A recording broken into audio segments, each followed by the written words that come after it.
আমাদের কি আর ঈদের বাজার হবে না? থাম তো, আমি আর কাজটা করে নি। অনেক কাজ, সব কাজগুলো তোরা তো কিছু করিস না, আমি করে ফেলেছি। এবার শুনছি, বল কি বলছিস তুই? বাবারে, আমার গলাটা শুকিয়ে গেছে, জল খেয়ে নি। এতক্ষণে আরাম লাগলো। আরে তুই জল খেলি কেন? রোজা। বাড়ির সকলেই তো মনে হয় ঘুমিয়ে গিয়েছে, আয়াত, তার মা, তার বাবা, কিন্তু রাজিয়া কই? ও, রাজিয়া মনে হয় তার বেডরুমে ঘুমোচ্ছে। চলো আমরা গিয়ে দেখি রাজিয়া তার বেডরুমে ঘুমোচ্ছে কি। তো আমরা 3rd নম্বর ফ্লোরে চলে এসেছি। দেখো রাজিয়ার রুমটা কত সুন্দর দেখতে।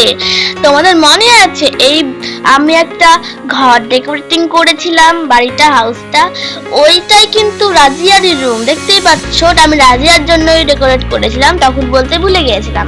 তো এখন কি আদৌ রাজিয়া ঘুমোচ্ছে? চলো আমরা একটু দেখে নিই। ওমা, রাজিয়া তো ঘুম থেকে উঠে পড়লো। সে উঠলো কেন? সে কি করতে উঠতে চায়? চলো আমরা দেখি ও কি করবে। তখন রাজিয়া নামলো, নেমে হাঁটতে হাঁটতে যাচ্ছে। ও হাঁটতে হাঁটতে টিভির কাছে গেল। ও সোফাতে বসলো আর তারপরে টিভি অন করে দিল। মানে এখনো টিভি দেখছে এত রাত্রিবেলাতে। ও কি রোজা? এত রাতে ও টিভি অন করে দিল। ও কি রোজা রাখবে না? রাজিয়া বলছে যে কি মজা টিভি দেখতে লাগে, আমার তো খুব ভালো লাগে এই কার্টুনটা যেটা এখন চলছে। মা তো জানেও না যে এখন আমি টিভি দেখছি, আর ওকে কেউ বারণ করতেই পারবে না। হি হি হি, কি পানি। রাজিয়া যে এত মজা করে টিভি দেখছে, তার মা বাবা কি জানে যে ও এত মজা করে টিভি দেখছে? সে ওর ঘরটা কিছু গোছায় না, সব জায়গায় শুধু সবকিছু ফেলে রাখে। তা আমি একটু সে গুছিয়ে দিলাম। এবার আমরা যাব 2nd ফ্লোরে। তো আমরা দেখি 2nd ফ্লোরে সবকিছু নষ্ট, কোনো বেশি আলো নেই, কোনো লাইট জ্বলছে, সবাই ঘুমোচ্ছে। আর এত কিউট লাগছে দেখতে ঘুমোতে। গাইস প্লিজ দেখো কত কিউট। এখন আর নিজের মতো করে ঘুমোচ্ছে, আর উপরে রাজিয়া টিভি দেখছে। রাজিয়া কি আজকে রোজা ধরতে পারবে? তোমাদের মনে কি এইটার কোশ্চেনটা অনেকবার ঘুরে বেড়াচ্ছে? ঘুরে বেড়ালে তোমরা মতামত আমাকে জানিয়ে দাও কমেন্টে, অবশ্যই। আর আমরাও দেখি রাজিয়া বুঝতে পারে।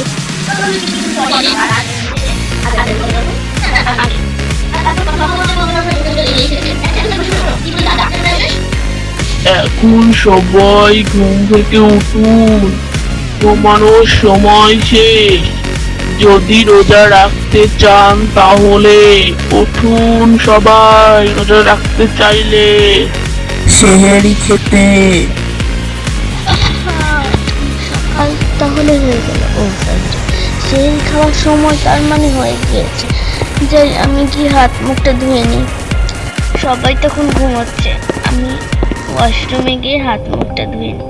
আগে আয়াত দেখি ভালো করে ঘুমোচ্ছে নাকি।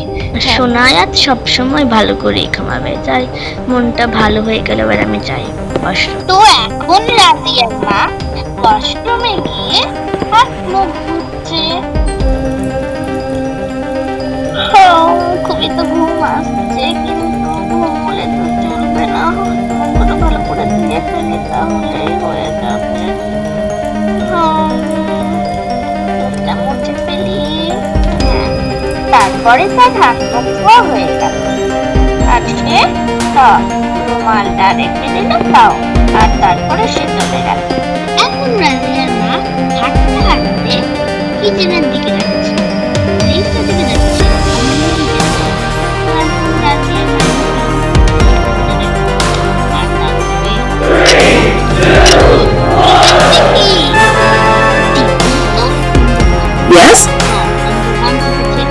বাপরে, রাজিয়া তো একটুর জন্য বেঁচে গেল। চলো গাইস দেখি রাজিয়া এখন কি করছে। ও এখনো কি টিভি দেখছে নাকি এখনো ঘুমোচ্ছে?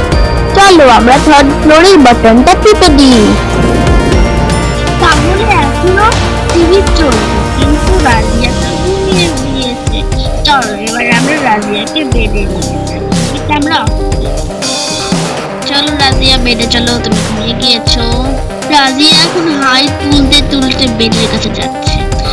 ও বলছে যে তো দূরে বেড হাঁটা যায় না। দেখতেই পাচ্ছ ও এত ঘুমের ঘরে কথা বলছে, তার সঙ্গে সঙ্গে বলছে এত দূরে কেন বেড। এখন ও গিয়ে শুয়ে পড়েছে, আর যেই শুয়েছে অমনিও ঘুমিয়ে গিয়েছে। চলো আমরা দেখি এখন রাজিয়ার মা কি করছে।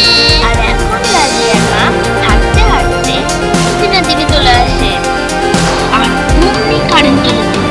রাজিয়ার মা নিচের ফ্লোরে একা অন্ধকারে কি করবে, চলো আমরা দেখি গাড়ি। তো এখন আমরা দেখতে পাচ্ছি রাজিয়ার মা সবে ক্যান্ডেল নিয়ে এসেছে। ক্যান্ডেল দেখতে পাচ্ছি, এখন সে সব ক্যান্ডেল দিয়ে করবে। সে অনেক কটা ক্যান্ডেল নিয়েছে, যেগুলো গোটা বাড়িতে তো কাজও হচ্ছে, কিন্তু তাই ওই জায়গাটা আলোকিতই করছে। তখন দেখি রাজিয়ার মা আজকে সেহরিতে কি কি রান্না করবে, চলো গাড়ি দেখি আমরা। এখন রাজিয়ার মা সবকিছু এই ক্যান্ডেলটার সাহায্যে দেখছে।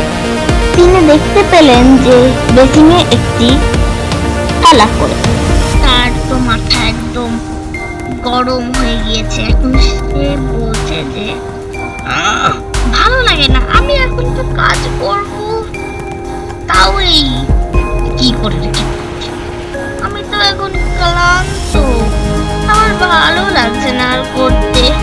রাজিয়াকে কত করে বলবো যে একটু মেজে ফেলবি, যে একটু মেজে ফেলবি না, তাও করবে না। দেখি এখন আর কি বা করবো, যা আছে সেটাকে একটু কাজে লাগিয়ে নি।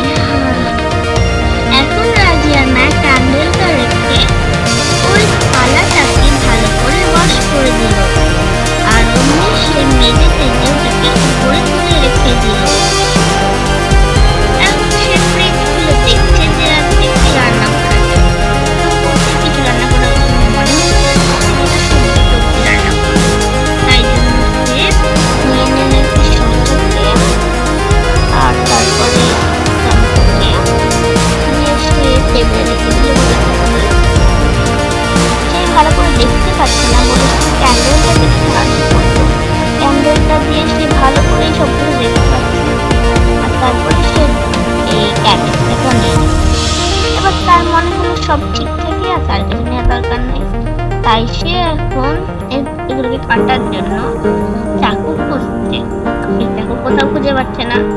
সে চারিদিকে খুঁজতে খুঁজতে তার চোখে পড়লো একটা চাকু, তার সামনে খায় চাকু ছিল দিয়ে। এখন সে চাকুটাকে নিল, এখানে ক্যান্ডেলটা রেখে দিল। অনেক কটা ক্যান্ডেল রেখেছে যাতে যেন তার হাত না কেটে যায় কাটতে গিয়ে, কোনো রিস্ক তার দরকার নেই। চলো গাইস আমরা দেখি রাজিয়া আর আয়াতদের বাড়িতে কোনো দুর্ঘটনা ঘটবে না তো আবার। Let's see part 3। তাহলে ফ্রেন্ডস, তোমাদের সঙ্গে দেখা হচ্ছে আবারও সেই পার্ট 3 তে আর নতুন ভিডিওতে। বাই।